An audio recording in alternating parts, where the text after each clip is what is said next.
নির্বাসিত থেকে বিদেশিদের কাছে আওয়ামী লীগ সরকারের সব অন্যায় অনিয়মের কথা তুলে ধরতেন সাংবাদিক মুশফিক ফজল আনসারী। প্রায় এক দশক নির্বাসনে থাকার পর বৃহস্পতিবার যুক্তরাষ্ট্র থেকে দেশে ফিরেছেন সাংবাদিক মুশফিকুল ফজল আনসারী। বিকালে হযরত শাহজালাল আন্তর্জাতিক বিমানবন্দরে তাকে স্বাগত জানান সহকর্মী ও শুভানুধ্যায়ীরা। বিমানবন্দরে নেমে সেজদা দিয়ে শুকরিয়া আদায় করেন।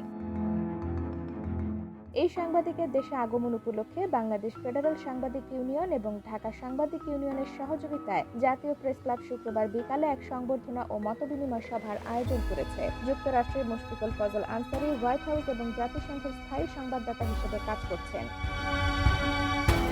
এছাড়াও তিনি মানবাধিকার সংস্থা রাইট টু ফ্রিডমের নির্বাহী পরিচালক এবং অ্যাম্বাসেডর উইলিয়াম বি মাইলাম সম্পাদিত বৈদেশিক নীতি ম্যাগাজিন সাউথ এশিয়া পার্সপেক্টিভস-এর নির্বাহী সম্পাদক হিসেবেও কাজ করছেন। বাংলাদেশের নিউজ পোর্টাল জাস্ট নিউজের সম্পাদক তিনি। তার কাজের মাধ্যমে মুশফিক ফজল আনসারী বাংলাদেশের মানবাধিকার লঙ্ঘন, নির্বাচনী জালিয়াতি এবং কর্তৃত্ববাদী শাসন ব্যবস্থাকে ধারাবাহিকভাবে তুলে ধরছেন। তিনি নিয়মিত মার্কিন পররাষ্ট্র দপ্তরের ব্রিফিংয়ে তুলে ধরতেন বাংলাদেশ প্রসঙ্গ, জানতে চাইতেন বাংলাদেশ নিয়ে আমেরিকার মনোভাব কি। IBTV USA, new York.